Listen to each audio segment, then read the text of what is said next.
Good morning, family. This is Ricky, and welcome to Hope for Today. I can't wait to get to Jonah. So let's go ahead and jump to it to give us some encouragement and some inspiration so we can flesh out our day to the glory and honor of Jesus Christ. We talked about yesterday, chapter 3, verse 1, how the word comes to Jonah the second time to go take the gospel to Nineveh. And here in chapter 3, verse 2, God says to Jonah these words, "Arise, go to Nineveh, that great city, and call out against it the message that I tell you." Call out against it the message that I tell you. It's always interesting to me that a message of judgment, condemnation, and woe ended up being salvific and gracious to the evil, wicked Ninevite people.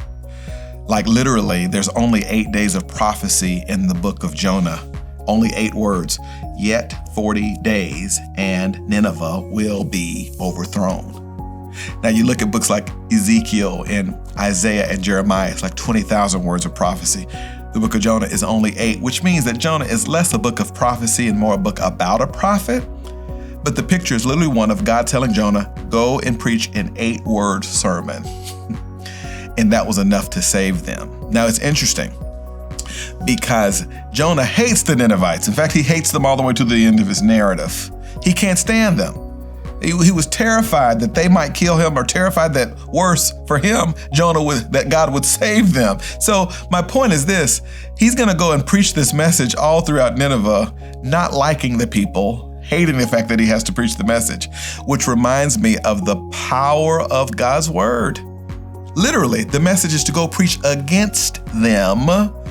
And what's all in that for you and I today? I think it's this: whatever God tells you to do, do it. Whatever God tells you to do it. How many of you know that God rarely tells us to do easy things? God rarely tells us to do things that we agree with. God rarely tells us to do things that we will truly enjoy doing before it is done. You see what I'm saying?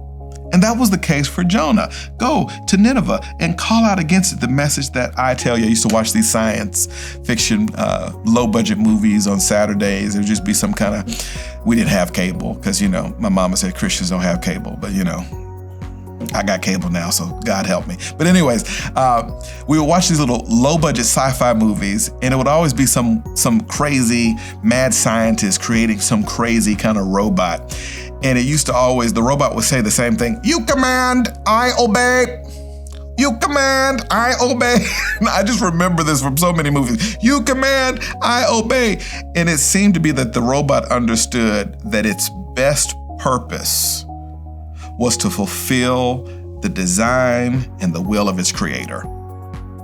And as long as it focused its existence on doing whatever the creator had envisioned for him, that robot would be successful. I think in many ways, you and I ought to have that kind of relationship with God, where we say, "God, you command, I obey."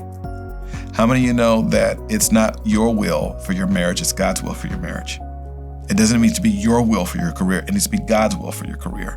And what we learn here in Jonah as an 8-word message that he hated still saved tens of thousands of people. What's on the other side of your obedience from the Lord right now? Is God telling you to say something hard, do something hard, think about something hard, risk something hard? On the other side of that obedience is always a blessing. So let God command, but you obey. And that's hope for today. I'll see you next time.